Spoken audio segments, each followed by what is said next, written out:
You're listening to the Cyberwire Network, powered by N2K.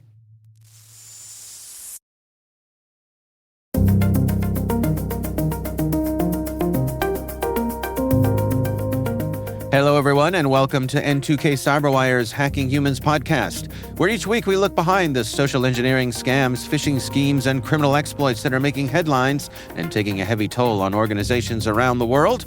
I'm Dave Bittner, and joining me is my co-host, Joe Kerrigan. Hey, Joe. Hi, Dave. And my other co-host, my N2K colleague and host of the T-Minus Daily Space podcast, Maria Vermasas. Hello, Maria. Hello, Dave. Hello, Joe. Hello, gentlemen. We've got some good stories to share this week, and we will be right back after this message from our sponsor.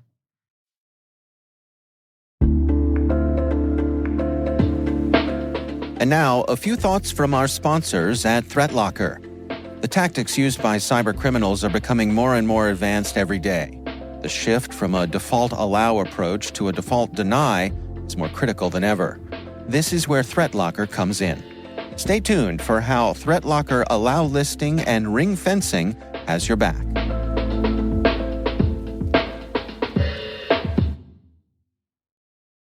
All right, I don't see any follow-up in our rundown today, so we will jump right into our stories here. Joe, you have the honors. What do you got for us? I have two stories because they're both kind of short. Okay. But the first one is about some suspected jury duty scammers who have been arrested in Sarasota, Florida, but they managed to get $12,000 out of somebody. So here's the interesting part of this.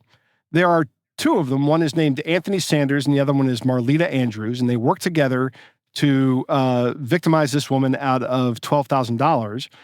They called her on the phone. Anthony Sanders did. Called her on the phone and said, "You owe money for missing jury duty." Now, everybody who listens to this show hopefully knows that if you miss jury duty, they're not going to call you and demand money. Right. I don't know what the penalties are, but it's not that. It's At not least in the as United severe States, as this. that is true. Right. That's correct. I don't know how that works outside. In other countries, Yeah, this guy was able to spoof the sheriff's office phone number and knew the name of the sheriff. The interesting thing about this is while he was doing this, Anthony Sanders, he was in prison. What? He was on the phone in prison scamming somebody out of $12,000. And Andrews is the person that was out using the cryptocurrency. So they talked this woman into going to they said, you got to go to pay your fine at the bond place, but they just sent her to a cryptocurrency ATM where she pumped in $12,000 and then transferred $12,000 to Andrews' crypto wallet. That money was immediately dispersed. So I don't think that this woman is going to get her $12,000 back. It's probably gone. But it's interesting this guy was running it out of prison, and his girlfriend, Marlita Andrews, was working with him on the outside as I guess, as the legs of the operation. Yeah. Right? Moving things around. I guess we should note that they've been indicted and arrested, so these are all allegations. These are all so allegations far. That's so right. far. Mm-hmm. That's right.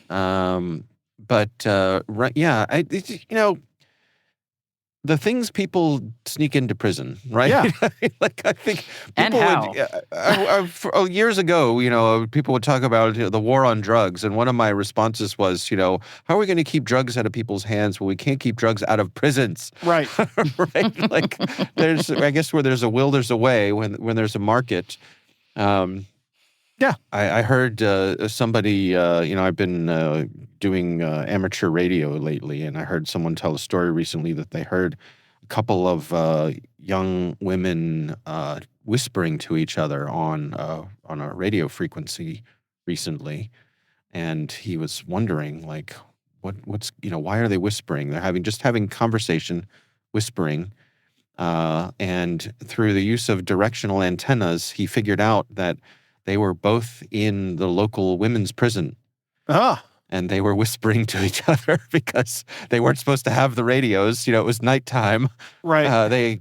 Somehow they'd gotten in, walkie-talkies or something, and And so this person keyed up and Love said, that. ladies, you never know who can hear what you're talking about. As loudly as possible, right? right, exactly. And they both, said he never heard from him again. So, That's funny. yeah. So good that these folks were caught, assuming that they, of course, did this, and they are innocent until proven guilty. Yeah. The next story comes from LinkedIn, and this poster is Franco Aguilera, and Franco is telling a story. We're going to put a link in the show notes. I'll just kind of start summarizing this here. He says a few days ago, a user on LinkedIn reached out to him and said, "Hey, I like your stuff. Let's do a job interview, and I want to see your technical chops here. Your stuff looks good." On paper, but I want to see if you can do it. So let's have an interview. So the guy signs up with his interview, and the person who wants to interview him says, "Go download this repository from GitHub," and he does that, and he starts running it. Well, Joe, let me interrupt you real quick, because Sure. for folks who aren't in this world, we should explain that Yes.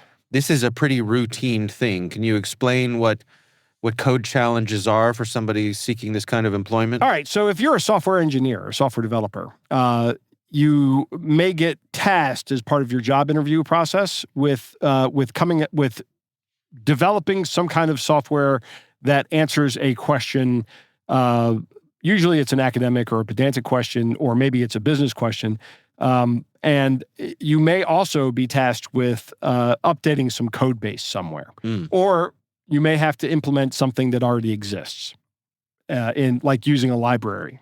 Right. So GitHub is a code repository place where all this code is stored. And, not all of it, but it's one of the places where it's A lot stored. of it, Yeah, a lot of it. Anybody can open up a GitHub account and start creating repositories, keep them private, make them public. Microsoft bought GitHub, so understand that if you're going to use the service. I don't know how common it is in the software engineering world. I mean, I haven't done a software engineering job interview in years. Yeah. So we used to do the whiteboard exercises where, somebody would say, "How would you solve this problem?" And then we'd have to draw it out on a whiteboard. Right. Maybe write some pseudocode or maybe write some code. But this new thing is you get on like some kind of Zoom or Google Meet or Teams, and you share your screen and they watch you do the development process.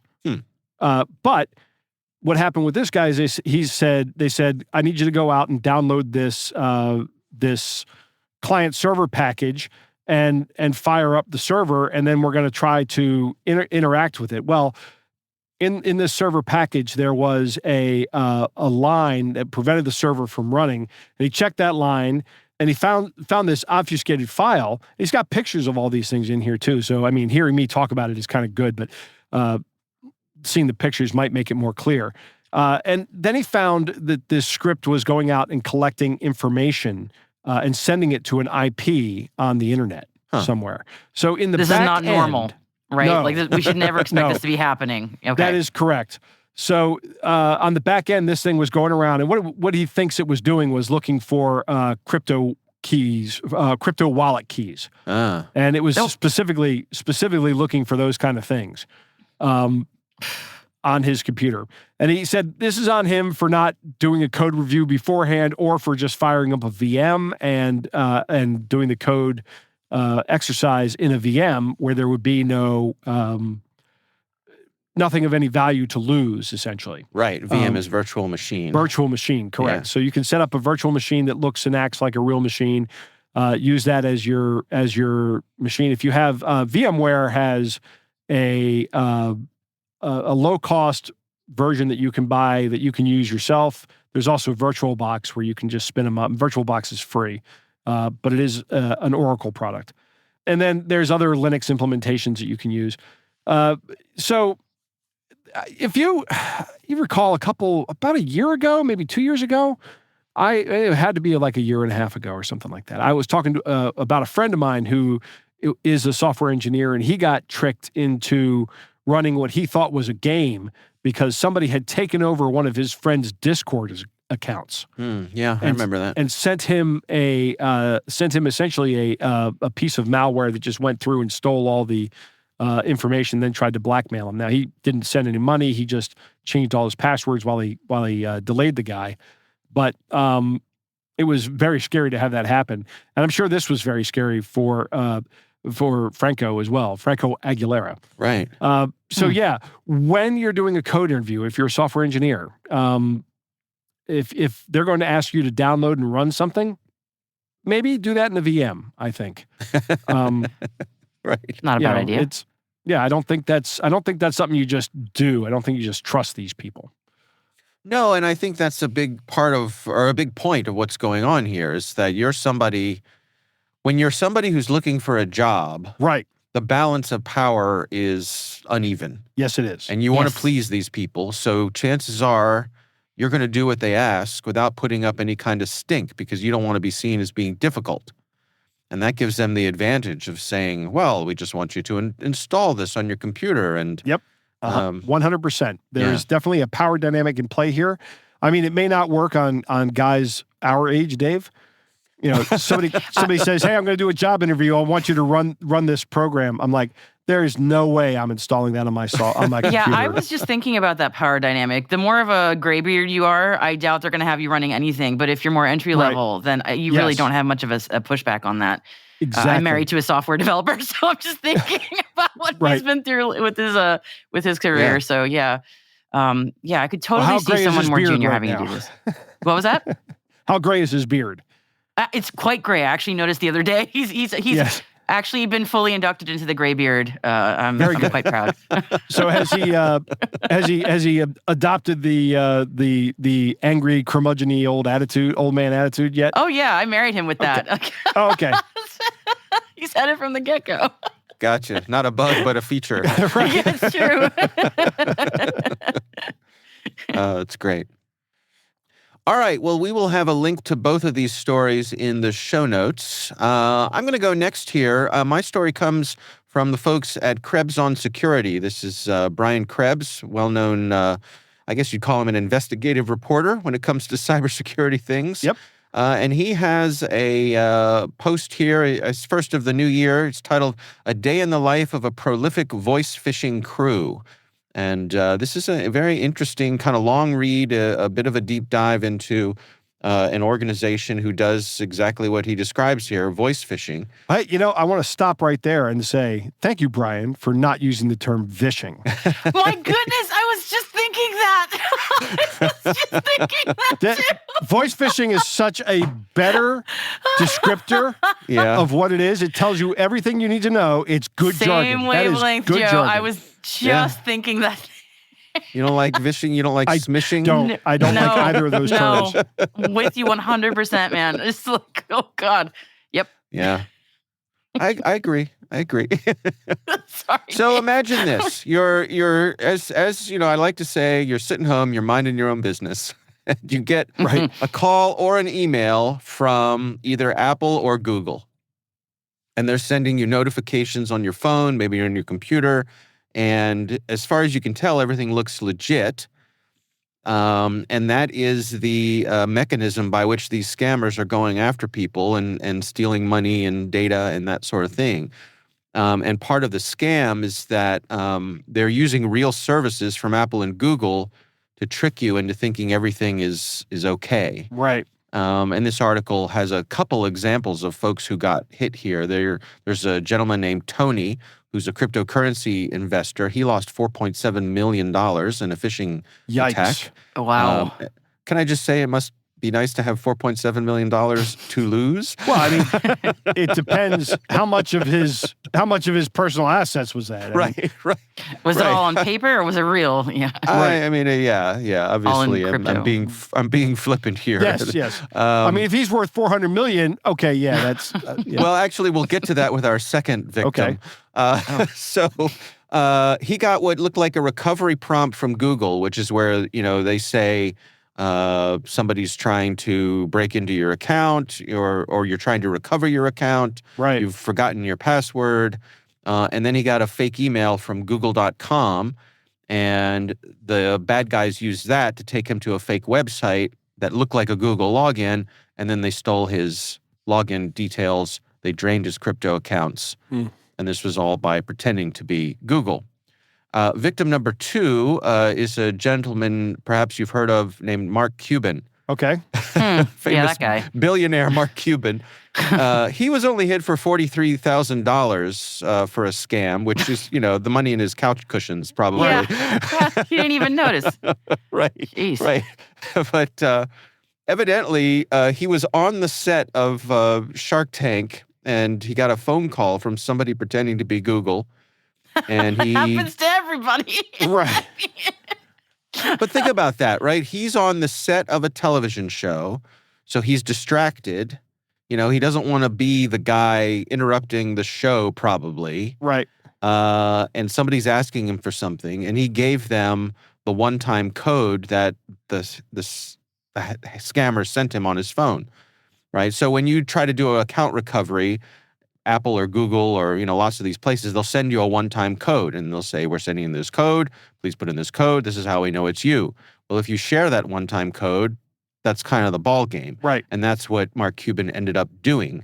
And that's how they got into his email, and they stole $43,000 in cryptocurrency. Huh. Now, to me, Mark dodged a bullet here, because can you imagine what you could do if you got into Mark Cuban's email? Yeah. Yeah, these guys. Man, but the bragging rights, though, even if it's only $43K, you hacked Mark Cuban. Right. If I'm one of these guys, I'm not telling anybody where I got $43,000, because if I say I got it from Mark Cuban, they're going to be like, you only got $43,000. Oh, fair. All right. I mean, yes, you could look at it that way. That's true. Yeah. I mean, still, that is a remarkably big loss for a scam. Somebody is having a very good day at whatever scam organization this is. Yeah. So this article talks about the groups who do this. One of them is called Crypto Chameleon. And basically, they do this as a service. They rent out exactly the phishing kits to. Are we on the same brain? Karma, Crypto Chameleon. Is that what you guys are thinking? I did not go there. Crypto Chameleon. I heard Maria singing it. I'm just like, yep. I did not go there, but now I will not be able to get it out of my mind. So these folks rent out their phishing kits, very businesslike.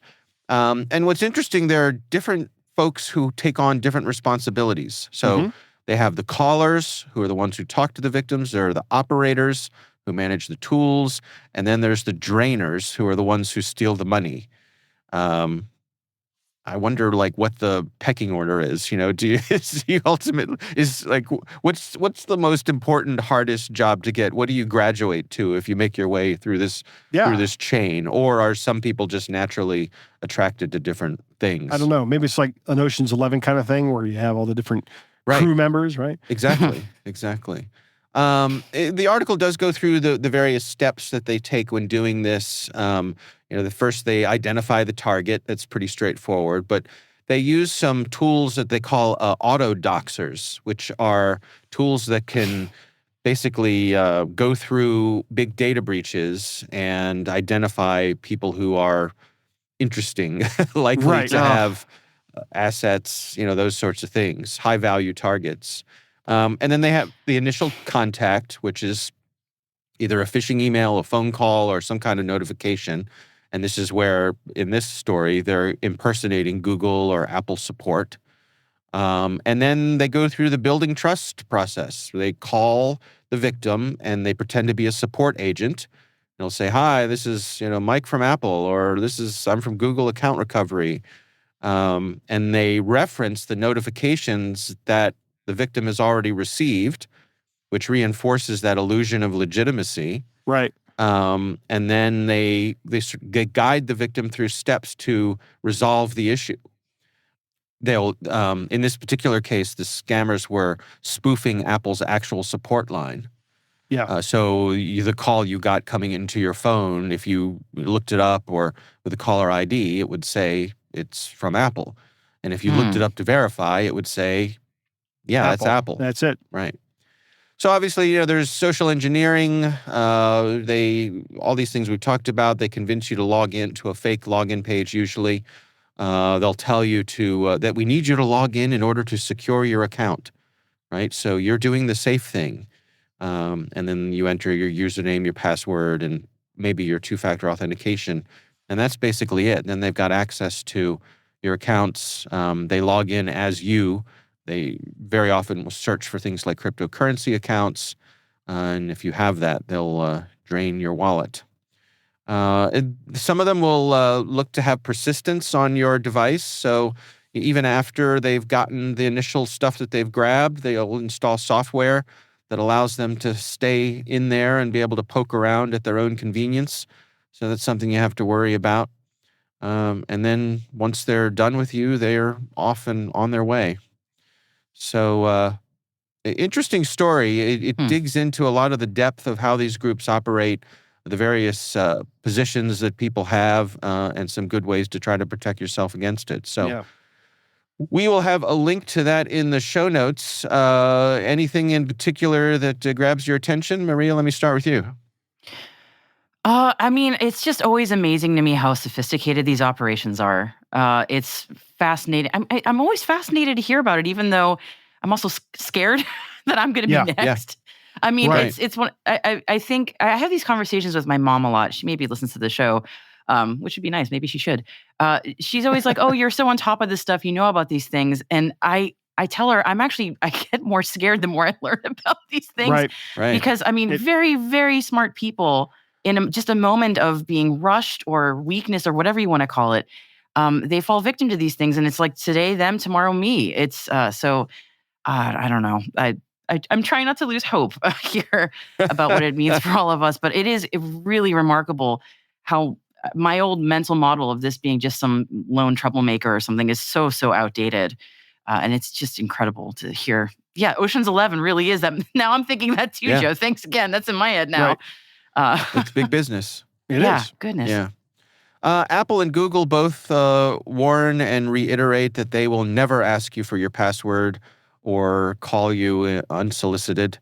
So be mindful of that. But never trust the inbound call and never give those codes out. Those codes are for you and you alone. If you see those codes coming up, that means someone's trying to break into your account. Right. And that's how you should think of it. Right. Those codes never need to be shared via the spoken word. Right. Right. That will never happen. All right. Well, we will have a link to that story in the show notes. Before we get to Maria's story, why don't we take a quick break to hear a message from our sponsor.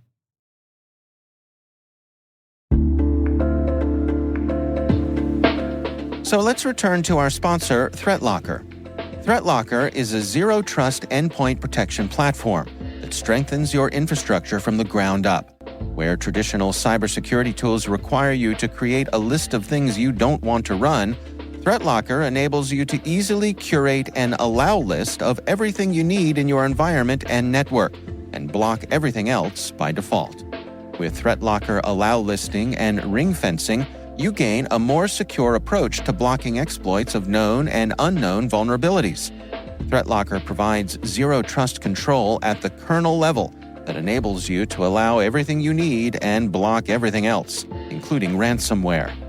The ThreatLocker Zero Trust Endpoint Protection Platform deploys in a learning mode that analyzes the operations of your company using machine learning to assist you in developing your allow list for approved applications, what they can do on the endpoint, what can interact with your data, and even east and west network traffic. We thank ThreatLocker for sponsoring our show.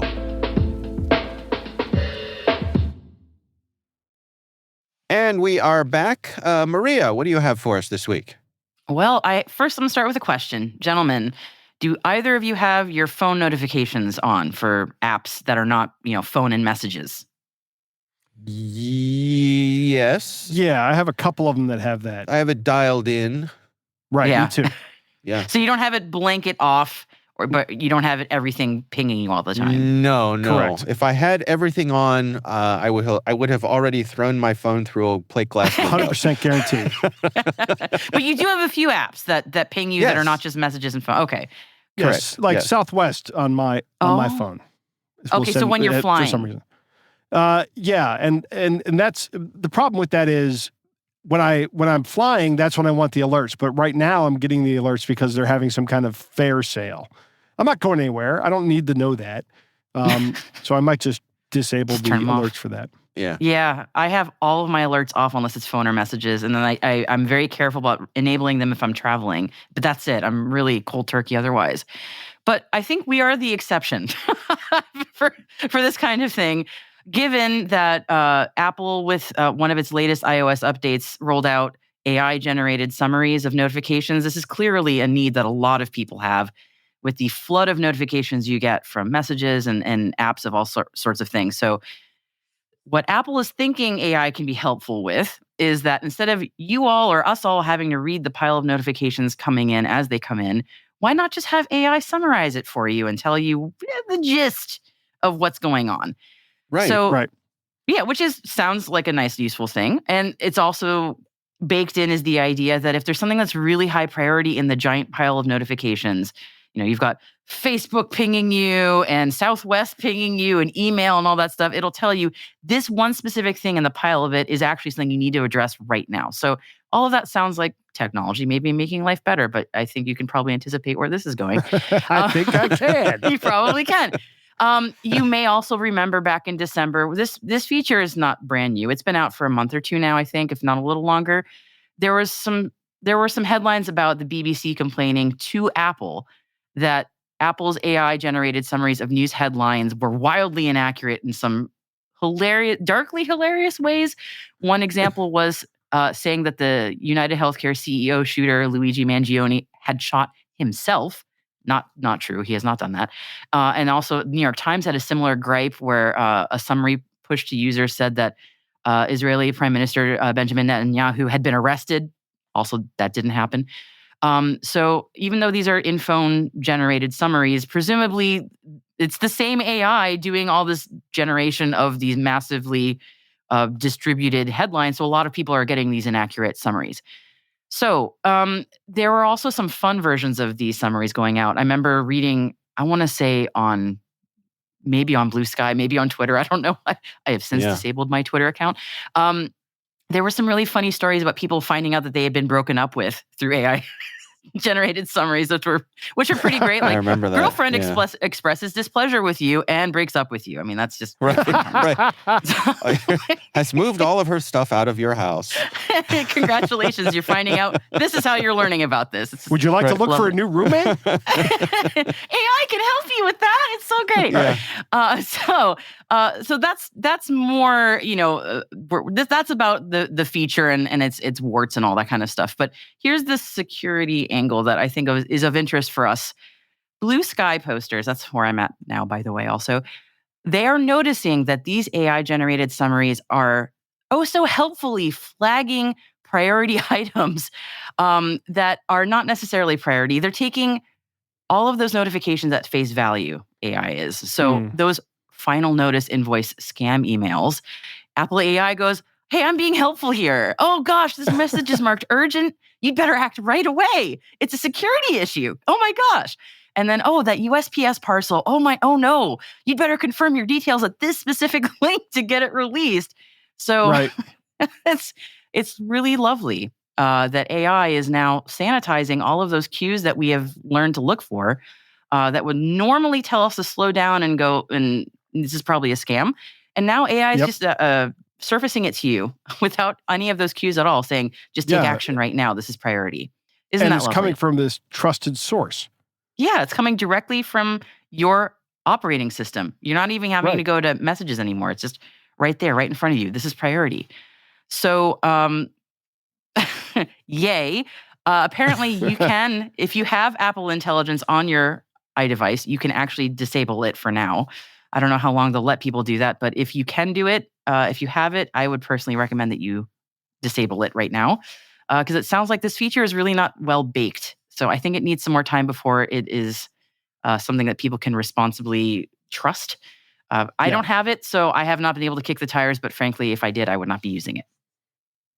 Well, I do have it. I would turn it off, Dave.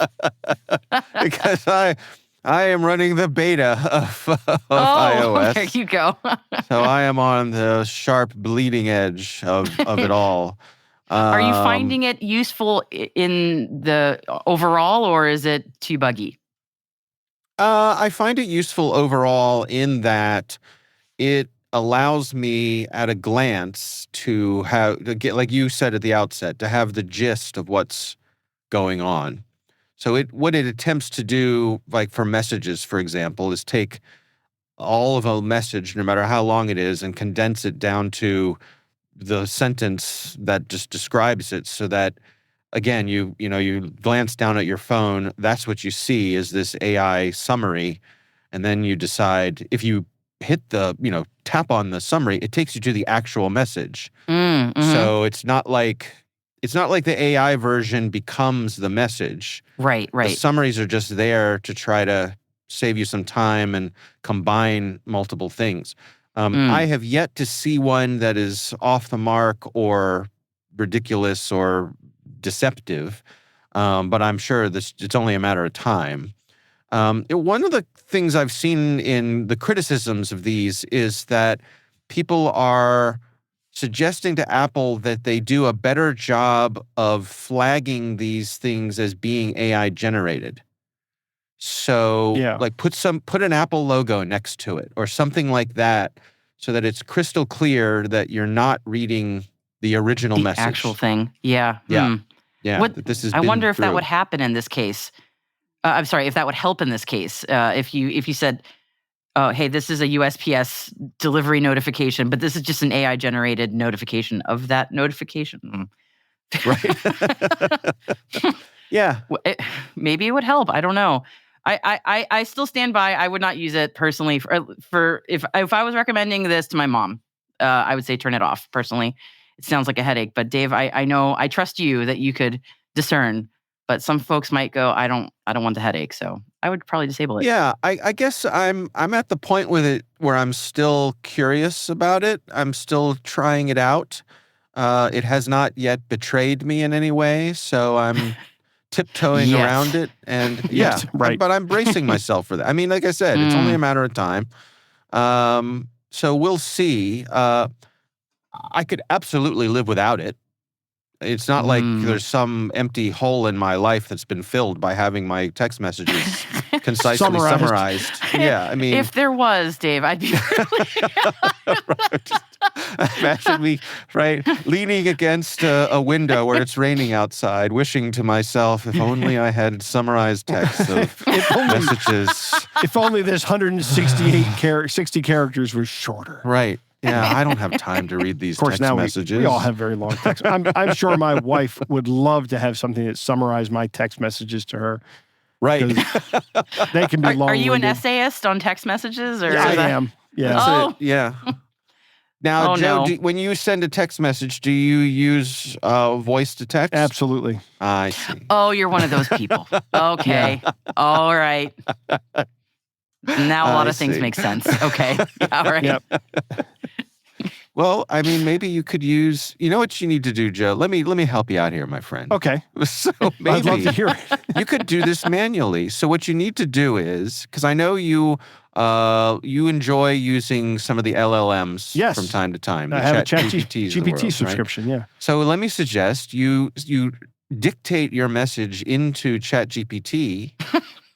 And then say, make that as concise as possible. Right, please summarize this for my wife and see what it does.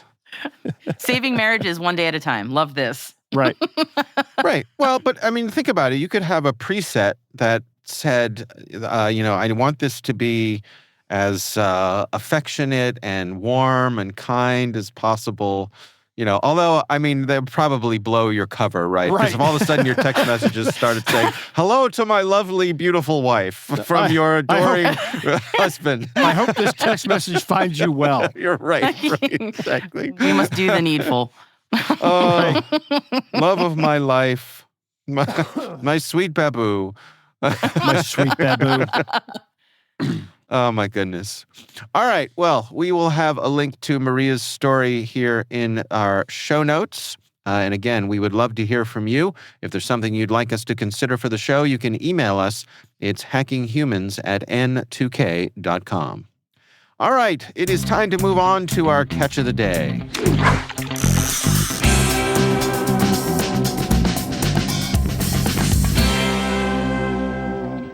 Dave, our catch of the day comes from Kife? I'm going to say Keef. Keef? Just Keef. Keef? Okay. Keef. Oh, yeah. It is a transcript of a voicemail, and it's pretty good. Okay. So- All right, I will read it. Yes. It says, Walmart account for an amount of $919.45 to cancel your order or to connect with one of our customers' support representative, please press 1. Hey, this is Amelia from Walmart. A pre-authorized purchase of PlayStation 5 with special edition and Pulse 3D headset is being ordered from your Walmart account for an amount of $919.45. To cancel your order or to connect with one of our customer support representatives, please press 1. Hey, this is Amelia from Walmart. A pre-authorized purchase of a PlayStation 5 with special edition and Pulse 3D headset is being ordered from your Walmart account for an amount of $919.45. To cancel your order or to connect with one of our customer support representatives, please press 1. Hey, this is Amelia from Walmart. Can I get an AI summary of this, please? Yeah, is that right? It's Amelia All right, from I Walmart. take back what I said. That's a good question. I'm going to do that. You're going to actually copy this, and this is a picture, so we can't copy it. Oh, wait. ChatGPT will take a picture. Okay. All right, so I'm going to say, summarize this message for my lovely wife. There we go. All right, it's chugging away. Here's a summary for your wife. This message claims to be from Walmart, saying there's a pre-authorized purchase of $919.45 for a PlayStation 5 and accessories on your Walmart account. It urges you to press 1 to cancel the order or to speak to a representative. This is likely a phishing or scam call trying to trick you into sharing personal or financial information. If you didn't make this purchase, do not engage. Check your account directly through Walmart's official website or app. Okay, so ChatGPT for the win. All right, yes. For the win. I'll give him that. I am impressed. There you go. I'll give him it. Yep. Wow, that far exceeded my expectations. Have either of you ever received one of these endlessly looping messages on your phone? No, I've never gotten the endlessly looping one, but I have gotten the fake Amazon call. Okay. And I pressed 1 to get, and somebody came on the line, and I immediately said, so I just want to know how this scam works. What happens next? And the guy just unleashed a string of profanity at me that I really didn't deserve. I mean, I probably deserve it, but not from this guy. Right. Right. So I just listened to it and kind of got a laugh out of it and then hung up. Yeah. I said, I don't think you're from Amazon because Amazon is not this mean to me. Right. Yeah, I have gotten these before, and I suppose it's just some kind of technology that's randomly calling people with the intention of getting on their voicemail, and there's just some device that's looping this over and over and over again. So, it's designed to have the call last a certain amount of time and then just hang up. But just a cassette in some dusty basement. Yeah, exactly. Exactly. There's an old reel-to-reel, an old 8-track just looping. That's what I imagine. An 8-track cart. Yeah. It's right next to the hold music that somebody's still playing. It's just... Yeah. My wife and I have been on hold with a company trying to get our gas canister outside of our new house serviced. Yeah. And I have become more and more convinced with every company I wait on hold, that music is designed to get you to hang up. It's designed to make you go, this just isn't worth it, and then just hang up. Yeah.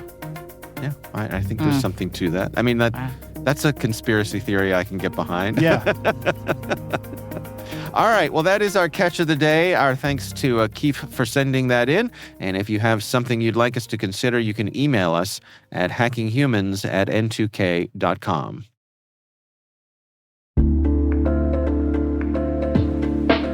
And of course, we want to thank this week's sponsor, ThreatLocker. Go to threatlocker.com/HH and check out their Zero Trust Endpoint Protection Platform. That's the words threat and locker with no space.com/HH, where you can request a demo and neutralize the threat of malware running on your devices.